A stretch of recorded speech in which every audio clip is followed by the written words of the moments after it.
Hi అండి. ఈరోజు group 2 ప్రిలిమ్స్లో భాగంగా మనం ఇండియన్ హిస్టరీ డిస్కషన్ అయితే జరుగుతుంది. ఇంతవరకు మనం మౌర్యుల యొక్క చారిత్రక ఆధారాలు, అలాగే వాళ్ళ యొక్క శాసనాలు, అలాగే వాళ్ళ యొక్క నాణాలు, అలాగే మౌర్యులు పరిపాలించేటటువంటి పరిపాలన ఎవరైతే చేశారో వాళ్ళ యొక్క పరిపాలన చేసినటువంటి రాజుల గురించి ఇదంతా చూసాం. ఇంతవరకు ఒక ఎత్తు అండి, ఓకేనా. ఇప్పుడు మనకి అసలైన ఎత్తు అనమాట. ఎందుకంటే ఇక్కడి నుంచే బిట్లు రావడానికి అవకాశం ఉంటుంది. ఏమిటంటే మనకి వాళ్ళ యొక్క సామాజిక, ఆర్థిక, రాజకీయ, మత పరిస్థితులు, వాస్తుశిల్పం వీటి గురించి మాత్రమే బిట్లు అడుగుతారు. రాజులు ఎవరు, వాళ్ళ యొక్క రాజ్యాలు ఏం పరిపాలించారు, వాళ్ళు బిరుదులు ఏంటి, ఇవి కొంచెం రావడానికి అవకాశం తక్కువ. మన కాన్సెప్టే సామాజిక, సాంస్కృతిక చరిత్ర గురించి మాత్రమే ప్రశ్నలు అనేవి అడుగుతారు అన్నమాట.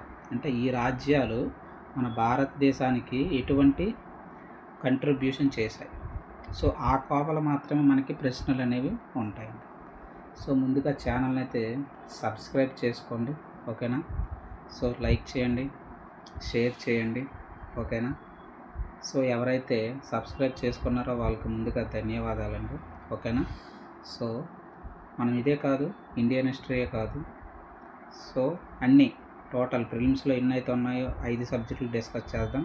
మెయిన్స్ కూడా ఎన్ని సబ్జెక్టులు 4 సబ్జెక్టులు ఉన్నాయి అవి కూడా మనం డిస్కషన్ అయితే చేద్దాం with respect to bit point of వ్యూలో. ఫైనల్గా మనం అక్కడ బిట్లు అటెంప్ట్ చేయాలి కదా. ఆ పాయింట్లో ఎలా చేయాలి, ఆ కాన్సెప్ట్ అనేది మనం డిస్కస్ చేద్దాం ఓన్లీ, ఓకేనండి. ఇక్కడ మనకు వచ్చేసరికి మౌర్యుల దగ్గరికి వచ్చేసరికి ఇంతవరకు వాళ్ళ యొక్క రాజ్యాలు ఎవరైతే పరిపాలించారో వాళ్ళ గురించి మాత్రమే చూసాం. ఇప్పటి నుంచి ఏం చూద్దామంటే వాళ్ళ యొక్క పాలన ఎలా ఉంది, అసలు వాళ్ళ పాలన ఎలా ఉంది, అలాగే ఆ పాలనకు సంబంధించి ఎటువంటి అయినా శాసనాల్లో చెప్పారా, లేదా విదేశీ శాసనాలు ఏంటి, అసలు ఎలా ఉంది, ఇవన్నీ ఇప్పుడు చూద్దాం. ముందుగా మనం చూసుకుంటే మౌర్యుల యొక్క పాలనలో మనం చూడండి, ఇక్కడ టోటల్గా మౌర్యుల యొక్క పాలన ఎలా ఉందంటే వాళ్ళ యొక్క రాజే సర్వాధికారి అండి. రాజే సర్వాధికారి అంటే అన్ని హక్కులు రాజుకే ఉంటుందన్నమాట. పేరుకే అందరూ మంత్రులు అందరూ ఉంటారు, కానీ అంతా రాజ్యాధికారం అంతా రాజుదే ఉంటుందండి ముఖ్యంగా. అలాగే వీళ్ళు ఏంటంటే మనకి కేంద్రీకృత పాలన, ఓకేనా. ఎందుకు కేంద్రీకృత పాలన అంటే అప్పటికి ముందు పరిపాలించేటటువంటి వంశాలు అవ్వచ్చు, వాటి ముందు ఉండేటటువంటి పరిస్థితుల వల్ల వీళ్ళు కూడా ఆ పరిస్థితిని కంటిన్యూ అనేది చేశారనమాట.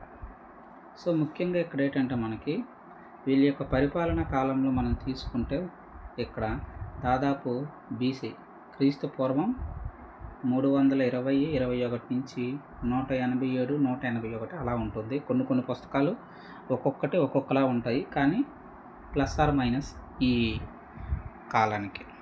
అయితే ఇక్కడ వీళ్ళకి వచ్చేసరికి ఇది మన భారతదేశం అనుకుంటే, అలా ఈ ప్రాంతం అంతా కూడా మౌర్యుల యొక్క పరిపాలన. అంటే ఇప్పుడు ఉండేటటువంటి పాకిస్తాన్ అవ్వచ్చు, ఆ పక్కన ఉండేటటువంటి అన్ని రాజ్యాలు అంతా కూడా మనకి మౌర్యుల పాలన కింద వచ్చేది. ఈ పైన మనకు ఎవరు ఉంటారంటే ఇక్కడ మనకి పశ్చిమ దేశస్తులు ఉంటారు, పర్షియన్లు ఉంటారు.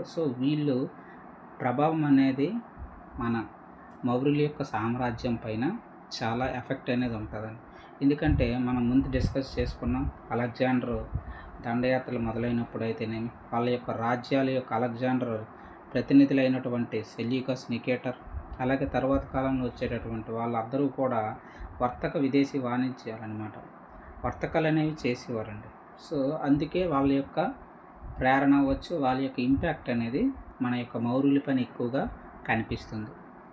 అలాగే ఏది అవన్నీ మౌర్యులు అనగానే మనకు గుర్తు రావాల్సింది ఏంటంటే కౌటిల్యుడు రాసినటువంటి అర్థశాస్త్రం. అదే మనకి ఎక్కువగా తెలుపుతుంది అనమాట. వీళ్ళకి మెయిన్గా మనం చూసుకుంటే ఇంకో ప్రశ్న కూడా అడగడానికి ఇక్కడ ఆస్కారం ఉందండి. ఏ భాషలో రాశాడంటే సంస్కృతం. కౌటిల్యుడు రాసినటువంటి అర్థశాస్త్రం ఏ భాషలో రాశారంటే సంస్కృతం అండి. ఇంపార్టెంట్, చాలా ఇంపార్టెంట్ బిట్.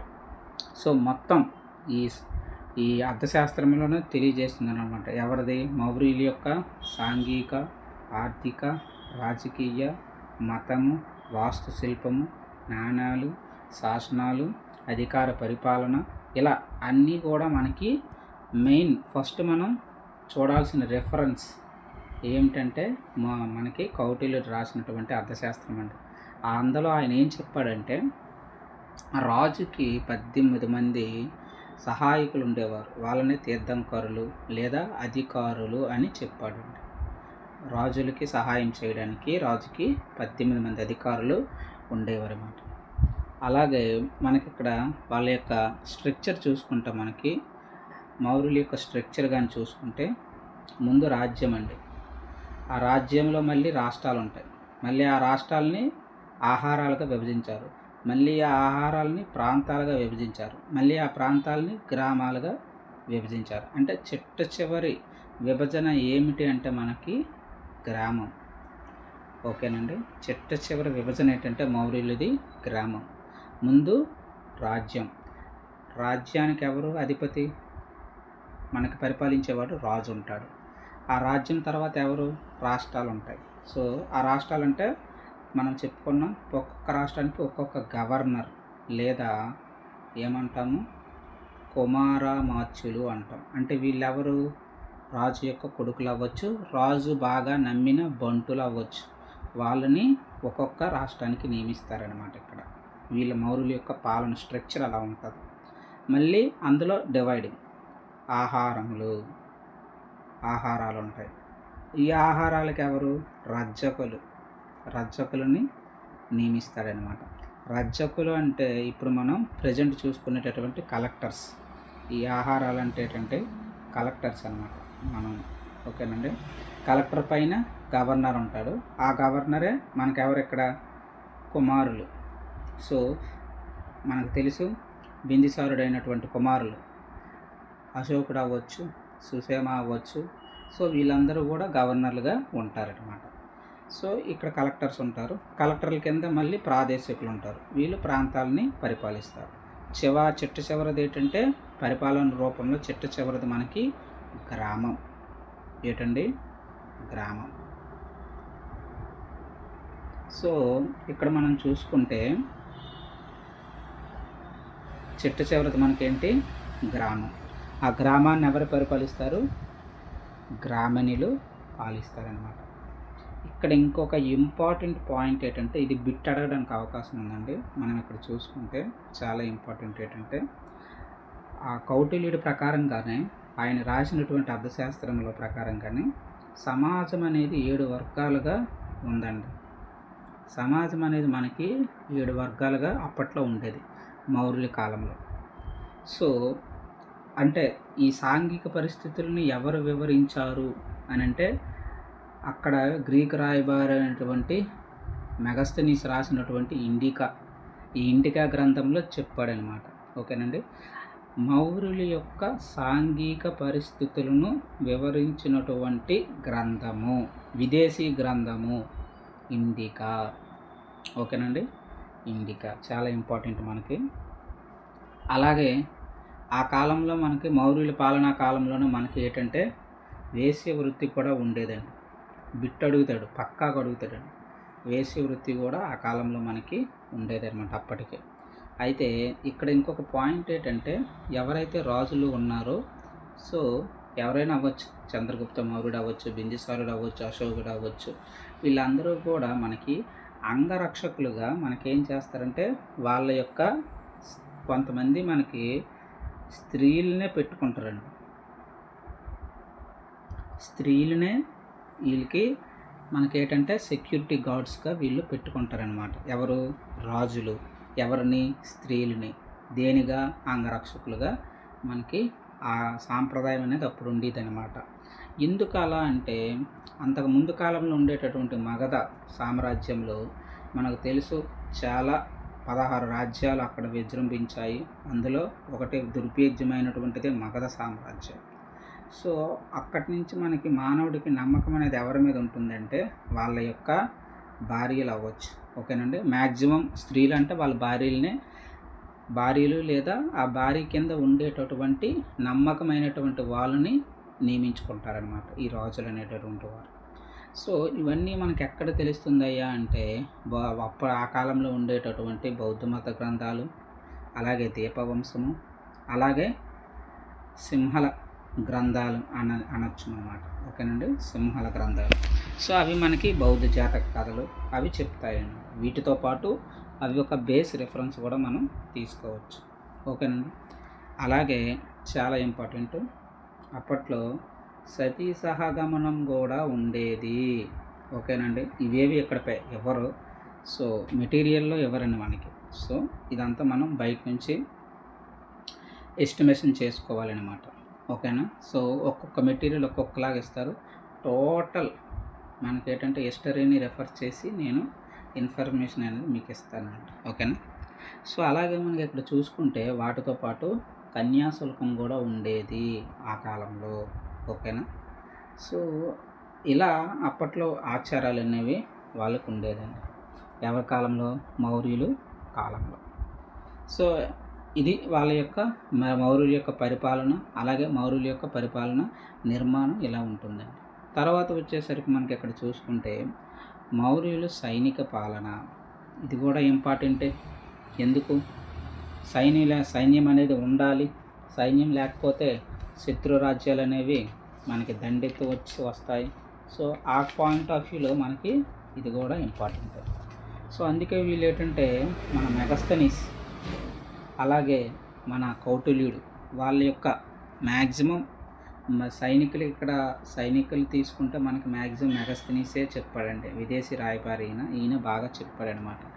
ఆ కాలంలో వాళ్ళకి 6 కమిటీలు ఉండేవని, ఒక్కొక్క కమిటీకి 5 సభ్యులు ఉండేవారని, టోటల్గా అలా 30 మంది ఉండేవారని అని మనకి ఎవరు చెప్పారయ్యా అంటే మెగస్తనీస్ రాసినటువంటి ఇండికా గ్రంథంలో ఈయన తెలియజేశాడండి. సో ఒక్కొక్క శాఖ ఒక్కొక్క దానికి మనకి ఏంటంటే రెస్పాన్సిబిలిటీ తీసుకునేదండి. సో ఇక్కడ చూడండి, 1వది కాల్బలం, 2వ శాఖ మనకు వచ్చేసరికి అశ్వకదళం, 3వది వచ్చేసరికి గజదళం, 4వది వచ్చేసరికి రథదళం, 5వది ఇక్కడ ఇవ్వలేదు. ఓకేనండి. 6వది వచ్చేసేసి మనకి రవాణా సరఫరా. ఇంకొకటి మిస్ అయిందండి ఇక్కడ, 5వది. అదేంటంటే మనకి నౌకాయానం. అదేంటండి నౌకాయాన శాఖ. ఇలా మనకి 6 శాఖలు అనేవి అయితే మౌర్యుల కాలంలో మనకు ఉండేదండి. ఎవరు ఆధారంగా? మెగస్తనీస్ రాసినటువంటి మనకి ఇండికా ఆధారంగా చెప్పవచ్చు. అలాగే ఇదే కాలంలో మనకి ఏంటంటే మౌర్యుల కాలంలో ఉన్న వీళ్ళు ఏం చేశారంటే 4 దుర్గాలను కూడా వీరు ఏర్పాటు చేశారండి. ఇంతకు ముందు నుంచి వచ్చినటువంటి ఆనవాయితీ ఇది. సో ఏంటంటే ఈ యొక్క రాజ్యాన్ని టోటల్ ఈ ప్రాంతం అంతటినీ మనకి దక్షిణ భారతదేశం, ఉత్తర భారతదేశం, అలాగే ఈ పశ్చిమాన ఉండేటటువంటి కొన్ని ప్రాంతాలు, ఇదంతా కలిపి అప్పట్లో మన యొక్క రాజ్యం అన్నమాట, భారత రాజ్యం. సో అయితే దీన్ని వాళ్ళు కాపాడుకోవడానికి ఏంటంటే మనకి జలదుర్గము, అలాగే గిరిదుర్గము, అలాగే వనదుర్గము, అలాగే స్థలదుర్గము, ఇలా 4 దుర్గాలని దుర్భేద్యంగా నిర్మించుకున్నారండి మన మౌర్యులు. ఎందుకంటే శత్రువులు ఎలాగైనా రావచ్చు, జలమార్గాల గుండైనా రావచ్చు, కొండ ప్రాంతాల గుండైనా రావచ్చు, అరణ్యాల గుండైనా రావచ్చు, భూమిపై నుంచి అయినా రావచ్చు. ఇలా 4 దుర్గాలని మన మౌర్యులైతే నిర్మించుకున్నారు. అలాగే మనకు తెలుసు మౌర్యుల కాలంలో మనకి ఎక్కువగా ప్రాంతం వర్తక వాణిజ్యం అయితేనేమి, అలాగే నౌకాయాన వ్యవస్థకి మరియు విదేశీ వర్తక వాణిజ్యానికి ప్రాముఖ్యమైనటువంటి ప్రాంతం మనకు తెలుసు. ఇప్పుడు ఉండేటటువంటి ఇక్కడ మ్యాప్లో చూస్తే ఇది ఇప్పుడు ఉండేటటువంటి దక్షిణ భారతదేశం అనుకుంటే ఇలా మనకి ఇది గుజరాత్, మరి కొంచెం ఈ పై భాగం ఇక్కడ ఈ ప్రాంతంలోకి వచ్చేసరికి ఇక్కడ తక్షశిల ఉండేది మనకు తెలుసు. మ్యాప్ పాయింట్లో చూసుకుంటే ఇక్కడ తక్షశిల, గాంధార, ఇప్పుడు పాకిస్తాన్ అనుకోండి ఇప్పుడు. ఓకేనండి. సో అలాగే మనకి ఈ తక్షశిల అనేది మనకు తెలుసు. విశ్వవిద్యాలయం, అన్ని విద్యలు ఇక్కడ నేర్చుకునేవారు. అందరూ చాలామంది ఇక్కడే నేర్చుకున్నారు. కౌటిల్యుడైతేనేమి, చాలామంది ఉన్నారు. ఆ కాలంలో ఎవరైతే రాజులు, రాజ్యాలు అవ్వచ్చు, అందరూ కూడా సందర్శించి ఇక్కడే విద్యాభ్యాసం కూడా అప్పట్లో నేర్చుకున్నారనమాట. అలాగే మనకి ఇక్కడ ఈ నర్మదా నది ప్రాంతం చూసుకుంటే, ఈ ప్రాంతంలో మనకి నర్మదా నది ఈ ప్రాంతంలో తీసుకుంటే ఇక్కడ మనకి బరుకచ్చం లేదా బరుకచ్చికం అంటాం. అది వాళ్ళకి మెయిన్ పాయింట్ అండి. బరుకచ్చికం దేనికి? నౌకాయానానికి కావచ్చు, విదేశీ వర్తక వాణిజ్యానికి కావచ్చు. ఇక్కడ పశ్చిమ దేశాలతోని మనకిక్కడ పశ్చిమ దేశాలతోని వీళ్ళతోని అనమాట వాణిజ్య వ్యాపారాలు అనేవి చేసుకోవడానికి అనువుగా ఒక స్థావరం అనేది ఇక్కడ వాళ్ళకి ఉండేది. అలాగే తూర్పు ప్రాంతంలో మనకు తెలుసు, అశోకుడి కాలంలో మనకి ఇక్కడ నౌకాయానం అనేది బాగా అభివృద్ధి చెందింది. అక్కడ ఉండేటటువంటి నాగా జాతి వాళ్ళ యొక్క నౌకలని దొంగతనం చేయడము, వాళ్ళ యొక్క సామాగ్రిని లేదా వస్తువులని దొంగతనం చేయడం అశోకుడికి నచ్చక మనకి మహామేఘ వాహన అనేటటువంటి వంశానికి చెందినటువంటి మహానందుడిలో ఓడించి ఈ యొక్క సుమారు 8 సంవత్సరాల పాటు ఈ కళింగ యుద్ధం అనేది చేసి ఆ యొక్క నాగా తెగలని సంహరించి వాళ్ళ యొక్క నౌకాయానాన్ని అభివృద్ధి చేసుకున్నాడని మనం చెప్పుకున్నాం. సో ఆ పాయింట్లో చూసుకుంటే ఇది వాళ్ళ యొక్క నౌకాయాన నిర్మాణము, వర్తక వాణిజ్యము, అలాగే వాళ్ళ యొక్క సైనిక పాలన. మరి న్యాయపాలనలో మనం చూసుకుంటే మన మౌర్యులు అత్యున్నత న్యాయమూర్తి ఎవరు? ముందే చెప్పుకున్నాం. అది న్యాయస్థానం అవ్వచ్చు, లేదా సైనిక స్థానం అవ్వచ్చు, లేదా ఏ స్థానమైనా అవ్వచ్చు. ముఖ్య మనకి చక్రవర్తి మొదటి వ్యక్తి, సర్వోన్నతాధికారి, సర్వరక్షకుడు. సో పేరుకే కిందటవన్నీ ఉండేవి, కింద శాఖలు అనేవి ఉంటాయి అన్నమాట. కానీ డెసిషన్ మాత్రం ఎవరు తీసుకునేవారంటే చక్రవర్తి తీసుకునేవారు. సో ఒక్కొక్కరికి మనకి ఇక్కడ ప్రతి చక్రవర్తికి ఒక ప్రధాని ఉంటాడు. ఆ ప్రధాని కోరిక మేరకే వీళ్ళ సలహాలను తీసుకొని రాజులు అనేటటువంటి వారు పరిపాలన సాగిస్తారు. మన మౌర్య చంద్రగుప్తుడు అయితే మనకి ఎవరు సహాయకుడు? కౌటిల్యుడు. అదే మన బింబిసారుడికి అయితే ఎవరు చెప్పుకున్నాం? కిల్లాటకుడు. అదే మన అశోకుడు, అలా ఎవరైతే రాధాగుప్తుడు అవ్వచ్చు. ఇలా ఒక్కొక్కరు సహాయం తీసుకొని, ప్రధానుల యొక్క సహాయం తీసుకొని మనకి వాళ్ళ యొక్క పరిపాలన న్యాయశాఖనైతే అవలంబించారు.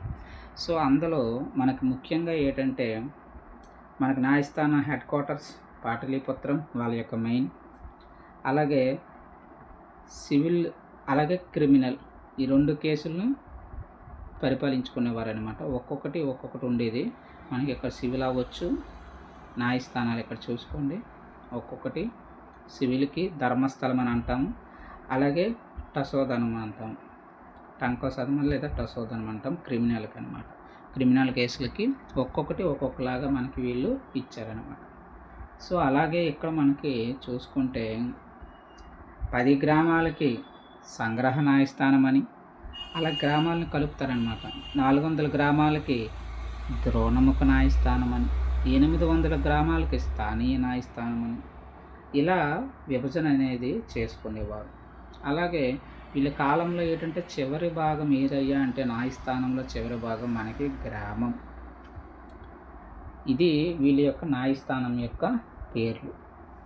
అది తర్వాత వాళ్ళ యొక్క ఆర్థిక పరిస్థితి ఎలా ఉందయ్యా అనేది ఒకసారి చూసుకుంటే ఇక్కడ మనకి వాళ్ళ యొక్క ఫైనాన్షియల్ ఇయర్ అనేది మనకి ఆషాఢ మాసం లేదా జూలైలో స్టార్ట్ అవుతుంది. ఎందుకంటే అప్పుడే మనకి వర్షాలు స్టార్ట్ అవుతాయి, వ్యవసాయం పండుతుంది. వీళ్ళ యొక్క ప్రధాన ఆర్థిక వనరు ఏదంటే వ్యవసాయమే. సో అందువల్ల మనకి వీళ్ళు ఆర్థిక సంవత్సరం ఎప్పుడే మొదలవుతుందంటే జూలైలో. అలాగే మనకు తెలుసు ఆర్థిక వ్యవస్థకు మూలం ఏదంటే గ్రామమే. ఎందుకంటే గ్రామంలో ఉండేవారే మనకి పంటలు అనేటటువంటి పండిస్తారు. అలాగే వాళ్ళని అప్పటి కాలంలో మనకి వ్యవసాయమే ప్రధాన వృత్తి. అలాగే భూమి శిస్తు వీళ్ళకి ప్రధాన ఆదాయం. అయితే మనకు తెలుసు చంద్రగుప్త మౌర్యుడు సుదర్శన తటాకాన్ని నియమించాడు. నియమించి అక్కడ ఏం చేశాడండి, సుదర్శన తటాకాన్ని నియమించి మనకి వ్యవసాయంలో మనకి నీటిలో బాగా తోడ్పాటు అనేది అందించాడనమాట. తర్వాత వచ్చేటటువంటి రాజులు కాలంలో దాదాపు ఆ సుదర్శన తటాకాన్ని తర్వాత వచ్చేటటువంటి శుంగురాజులు అవ్వచ్చు, ఆ తర్వాత వచ్చేటటువంటి గుప్తులు అవ్వచ్చు, ఆ తర్వాత వచ్చేటటువంటి పుష్యభూతి వంశం అవ్వచ్చు, ఇలా అందరూ కూడా ఆ సుదర్శన తటాకాన్ని అభివృద్ధి పనులు చేశారండి. చేసి మళ్ళీ పునర్నిర్మించి వ్యవసాయంలో వాళ్ళ యొక్క పాత్ర అయితే పోషించారు. అయితే మనకిక్కడ చూసుకుంటే వీళ్ళు పన్నులు కూడా వేసేవారండి కదా. మరి పన్నులు లేకపోతే మరి ఆదాయం ఎలా వస్తుంది, మరి సైనిక పోషణ ఎలా చేస్తారు? అందుకే పన్నులు కూడా ఉండేవి. అసలు ఆ శాసనం ఏందయ్యా అంటే రుమిందై శాసనం. రుమిందై శాసనం మౌర్యుల కాలంలో పన్నుల ప్రస్తావన గురించి వివరించేటటువంటి శాసనం ఏందయ్యా అని అడుగుతాడు. రుమిందై అనేటటువంటి శాసనం. అయితే వాళ్ళ కాలంలో గ్రామమే చివరిది. అయితే అప్పటికి